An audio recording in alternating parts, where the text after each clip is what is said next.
Olá, meu amado, minha amada, meu amigo, minha amiga, tudo bem com você? Desejo realmente que 2016 seja um ano assim muito proveitoso, um ano muito feliz, muito abençoado para você, para sua família. Estamos juntos, graças a Deus, aqui na TV Rede Paulista, com a graça do Senhor. Mais um ano de evangelização, mais um ano de trabalho, mais um ano de pregação do Evangelho, o Evangelho da salvação, o Evangelho de Jesus. Palavra santa de Deus, palavra bendita. Palavra que é lâmpada para os nossos pés e luz para o nosso caminho. Está escrito no Salmo 118, 119, versículo 105. Lâmpada para os nossos pés e luz para o nosso caminho é a tua palavra, Senhor.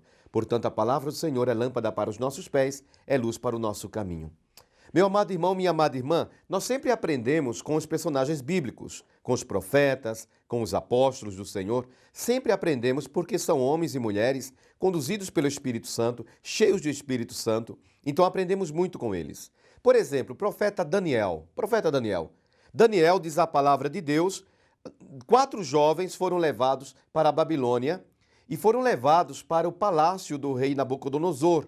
Eles seriam instruídos, formados nas leis, nos costumes dos babilônios.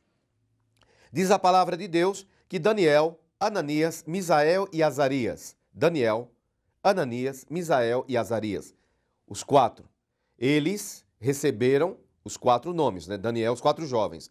Porque vocês sabem, irmãos queridos, que no ano 587 a.C., o rei da Babilônia, chamado Nabucodonosor, Babilônia, naquele tempo, era o país mais poderoso, o império mais poderoso daquela região. Era uma grande potência naquele tempo.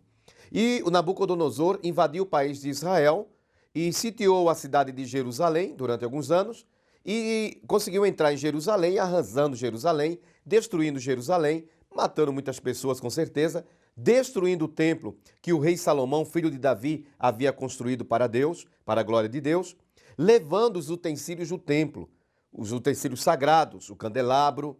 Não se fala mais da Arca da Aliança. Lembrando que no Santo dos Santos, que era um cubículo, um lugar menor dentro do santuário, era chamado Santo dos Santos, onde havia o véu de separação. E no Santo dos Santos, onde estava a Arca da Aliança, e o propiciatório, a tampa, o propiciatório, ali o sumo sacerdote deveria entrar deveria entrar somente uma vez ao ano, atravessando assim a cortina, o véu do templo. Era o lugar mais santo, o Santo dos Santos, o Santíssimo. Então lá estava a Arca da Aliança. Diz a palavra de Deus que os babilônios, conduzidos por Nabucodonosor, liderados por Nabucodonosor, eles invadiram Jerusalém, destruíram o templo e levaram os utensílios sagrados para a Babilônia, juntamente também com parte do povo de Israel, sobretudo os jovens, para a Babilônia, cativos. Os hebreus foram na Babilônia. Foi o segundo cativeiro dos hebreus. O primeiro foi no Egito, o segundo na Babilônia. E não se fala mais da Arca da Aliança, Não foi falado mais sobre a Arca da Aliança. Esses dias alguém perguntou para mim, padre, e a Arca da Aliança? Os irmãos sabem que a Arca da Aliança era o objeto mais sagrado dos hebreus, tanto que a Arca da Aliança ficava no Santo dos Santos. Havia a arca, que era o baú, e o propiciatório. O propiciatório era a tampa, onde estavam as duas imagens dos 2 querubins. Deus estava ali, a glória do Senhor estava ali, naquele lugar. Sabemos que a Arca da Aliança era sinal de bênção para os hebreus e sinal de maldição para os inimigos do povo de Israel. Mas esses dias me perguntaram, padre, e a Arca da Aliança? O que aconteceu com ela? Nessa invasão dos babilônios em Israel, onde os jovens foram levados, inclusive Daniel, Ananias, Misael e Azarias, o que aconteceu com a Arca da Aliança? A Bíblia não menciona mais, após a invasão de Nabucodonosor, não menciona mais a Arca da Aliança. O único lugar onde a Arca da Aliança é mencionada, novamente, está no capítulo 11 de Apocalipse, no capítulo 11, no versículo 19 de Apocalipse, que diz assim a palavra de Deus. Vocês sabem, irmãos, que o apóstolo São João, João Evangelista, filho de Zebedeu, irmão de Tiago, que também era apóstolo de Jesus, tanto ele como seu irmão.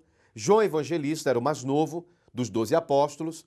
Ele foi exilado na ilha de Pátimos, na Grécia, e lá no dia de domingo, ele foi arrebatado ao céu, como ele mesmo conta em Apocalipse capítulo 1. Ele foi arrebatado ao céu, e lá no céu, o que ele viu, o que ele ouviu, ele escreveu, e nós temos aí o livro do Apocalipse. No capítulo 11, no versículo 19 de Apocalipse, diz a palavra de Deus: abriu-se o templo de Deus no céu, e apareceu no seu templo a arca do seu testamento. Houve relâmpagos, vozes, trovões, terremotos e forte saraiva. Olha o que João nos ensina. Abriu-se o templo de Deus no céu e apareceu no seu templo a arca do seu testamento. Então, em Apocalipse 11, 19, nos diz a palavra que a arca está no céu. E um dia nós vamos contemplar a arca da aliança, a arca dos hebreus, a arca do poder de Deus, que Deus arrebatou para o céu para que mãos ímpias, mãos impuras, não tocassem naquilo que é sagrado. Irmãos, um breve intervalo e voltaremos com o Evangelho do dia.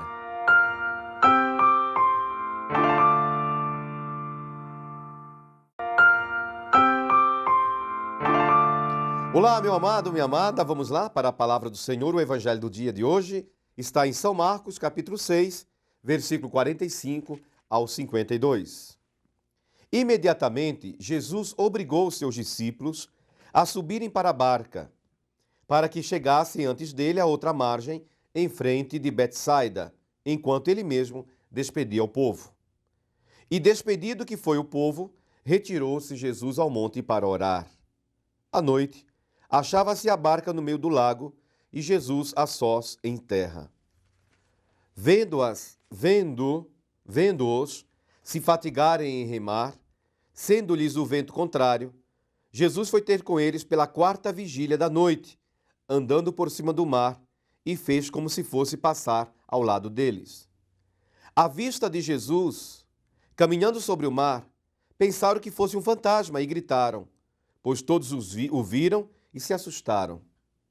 Mas Jesus logo lhes falou: tranquilizai-vos, sou eu, não vos assusteis. E subiu para a barca junto deles, e o vento cessou. Todos se achavam tomados de um extremo pavor, pois ainda não tinham compreendido o caso dos pães.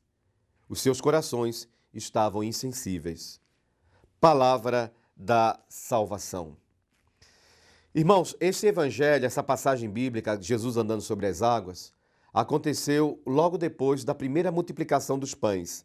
Lembram quando Jesus ele estava na Galileia, a hora já estava avançada e o lugar era deserto, e Jesus teve dó, teve compaixão daquele povo, porque o povo estava com fome, cansado, faminto.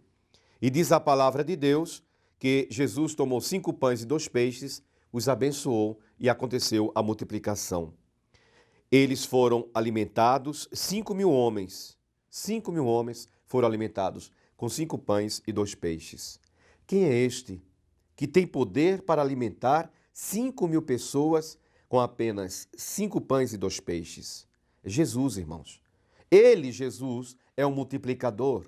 Jesus é o único que tem poder de multiplicar. Ele tem poder para multiplicar o seu dinheiro. Ele tem poder para multiplicar a sua saúde. Ele tem poder para multiplicar a sua esperança. Ele tem poder para multiplicar a sua fé. Ele tem poder para multiplicar a sua alegria.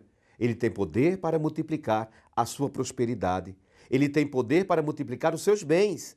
Ele tem poder para multiplicar, multiplicar e sempre multiplicar. E diz a palavra de Deus que logo depois desta multiplicação, deste milagre, Jesus obrigou seus discípulos a subirem à barca para que chegasse antes dele à margem, a outra margem do lago, em frente à cidade de Betsaida, enquanto ele ainda estava despedindo o povo. Então, ele obrigou seus discípulos a entrarem na barca e ele estava despedindo o povo. Diz a palavra de Deus que depois que ele despediu o povo, ele se retirou ao monte para orar. Irmãos, nós temos que voltar ao monte. Nós temos que voltar a ter essa prática de ir ao monte para orar. A Associação Jesus Leão de Judá precisa despertar no povo de Deus em todo o povo do Senhor a necessidade de subir ao monte. A Bíblia diz que Jesus, depois que despediu o povo, retirou-se ao monte para orar. Oração sobre o monte. Na Bíblia, subir o monte significa encontro com Deus. Foi no cume do monte Sinai que Moisés se encontrou com Deus. Foi no cume do monte Horebe que o profeta Elias se encontrou com Deus. Foi no cume do monte Tabor que Jesus foi transfigurado. E diz a palavra de Deus que Pedro viu a glória do Senhor. Subir o monte, irmãos, está na presença de Deus. Diz a palavra de Deus que a barca, vocês lembram que os discípulos estavam na barca, no meio do mar. Jesus despediu o povo, subiu o monte para orar, ficou longas horas em oração durante a noite. Na quarta vigília, ou seja, entre as 3 da madrugada e as 6 horas da manhã, diz a palavra de Deus, Jesus andou sobre as águas do mar. Por que quarta vigília? Porque o povo de Israel, naquele tempo, calculava o tempo de uma maneira diferente da nossa maneira de calcular o tempo, do dia. O povo de Israel, o dia começava às 6 horas da manhã e terminava às 6 horas da tarde. O dia durava 12 horas. Das 6 da tarde às 9 da noite era a primeira vigília. Das 9 da noite à meia-noite, a segunda vigília. Da meia-noite às 3 horas da manhã, a terceira vigília. Das 3 horas da madrugada até às 6 horas da manhã, a quarta vigília. Diz a palavra de Deus que Jesus andou sobre as águas do mar da Galileia e fez como que se fosse passar adiante, ao lado do barco. Quando eles ficaram apavorados, achando que era um fantasma, e Jesus disse, acalmem-se, sou eu, não tenham medo. Quem é este que tem poder para andar sobre as águas? Quem é este que tem poder para tranquilizar o meu coração e o seu? Esse se chama Jesus de Nazaré, o homem das mãos furadas pelos cravos, o homem que foi crucificado na cruz pela minha salvação e pela sua salvação. Que Jesus, assim como ele andou sobre as águas do mar, ele ande agora na sua casa, no seu trabalho, onde você está agora, tranquilizando o seu coração e multiplicando o que você precisa. Deus abençoe e até amanhã, se Deus quiser, em nome de Jesus, o Leão de Judá.